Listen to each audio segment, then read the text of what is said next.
Bonjour, dans cette vidéo, on va résoudre l'exercice 10 de la deuxième série. Dans cet exercice, on vous dit soit le système d'axiomes du calcul propositionnel suivant. Là, on a trois axiomes et dans cet exercice, on va utiliser que deux axiomes.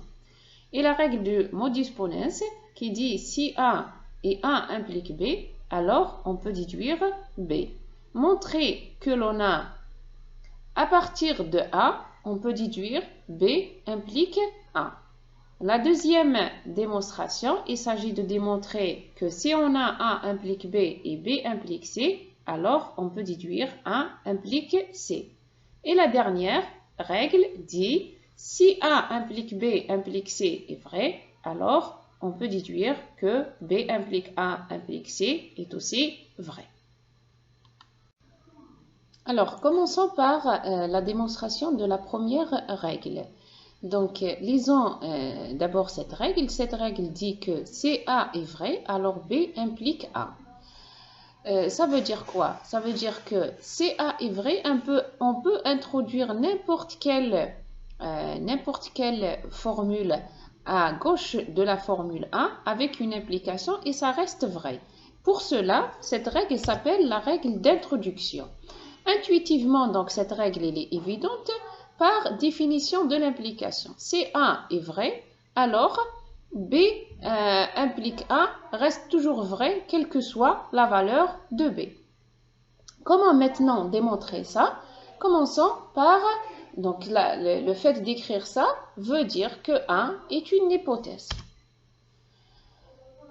La deuxième ligne de notre démonstration va contenir automatiquement, obligatoirement, un axiome. Le problème, donc, c'est comment choisir l'axiome à utiliser. Ce sera bien évidemment l'axiome 1, tout en mettant en évidence la formule à démontrer. Donc, nous, on cherche à démontrer B implique A. Donc, on va chercher... on va compléter notre axiome. Ça veut dire, pourquoi on a mis B implique A? C'est parce que c'est la formule à démontrer. Donc là, puisqu'on va utiliser l'axiome 1, donc automatiquement, notre axiome doit commencer par A. Maintenant, on voit bien que à partir de ces deux formules-là, on peut inférer une troisième formule en utilisant la règle de modus ponens qui dit si A et A implique B, alors on peut déduire B. Et là, on a le A, on a le A, on a le B implique A, donc on peut déduire par modus ponens, le B implique A, et c'est bien ce qui est demandé dans l'exercice. Donc, à partir de A, on a pu démontrer ou bien déduire le B implique A. Passons maintenant à la démonstration de la deuxième règle. Donc, observons la deuxième règle. Qu'est-ce qu'elle dit? Elle dit si A implique B est vrai et B implique C est vrai, alors on déduit que A implique C. Donc, cette règle, ça nous rappelle quelle règle?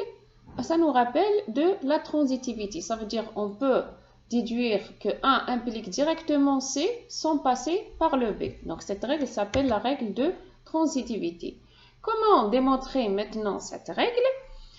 Posons d'abord les hypothèses. Donc, cette écriture veut dire que A implique B est une hypothèse, B implique C est une deuxième hypothèse, et nous, on cherche à démontrer le A implique C. Alors, pour choisir maintenant l'axiome, on va se baser sur la formule à démontrer. Donc, nous, on cherche à démontrer le A implique C. On va voir un axiome où le A implique C figure ou bien apparaît dans la dernière partie de l'axiome. Et donc, si on voit bien, on voit bien que c'est l'axiome 2 qui contient le A implique P à la fin de l'axiome. Donc, ça va nous faire la troisième ligne de la démonstration. Maintenant, donc nous, on cherche le A implique C. Donc, on doit s'en débarrasser de tout ça. On doit s'en débarrasser de A implique B et de A implique B implique C. Alors, la première des choses, on va commencer par s'en débarrasser de A implique B implique C. Donc là, on va se dire, si on avait quelque part le A implique B implique C, on aurait pu appliquer modus ponens entre ça, entre A implique B implique C et toute cette troisième ligne. Ce qui va nous permettre d'éliminer toute cette partie et de garder que cette deuxième partie. Alors, comment avoir A implique B implique C? On voit bien qu'à partir de la deuxième ligne, du moment qu'on a le B implique C, et on a démontré dans la première question la règle d'introduction, donc je peux introduire le A à gauche de B implique C. Ça veut dire, je peux avoir A implique B implique C si j'applique la règle d'introduction sur la deuxième ligne. Appliquons maintenant modus ponens entre la troisième et la quatrième, ce qui va nous donner ça. Maintenant, qu'est-ce qui reste à enlever ou bien à éliminer de cette formule? Il reste à éliminer le A implique B. Et donc, pour avoir la formule recherchée qui est le A implique C. Donc là, c'est évident et puis c'est direct. On a comme hypothèse le A implique B. Donc, si j'applique un modus ponens entre la première et la cinquième, ça va me permettre d'avoir le A implique C. Et c'est bien ce qu'il faut démontrer. Passons maintenant à la démonstration de la dernière règle. Alors, cette règle, qu'est-ce qu'elle dit? Si A implique B implique C est vrai, alors B implique A implique C est vrai. On peut déduire B implique A implique C à partir de A implique B implique C. Si on analyse bien ou bien on compare bien ces deux formules, on voit bien que la différence entre les deux, c'est que les deux premières variables sont permutées entre la première et la deuxième formule.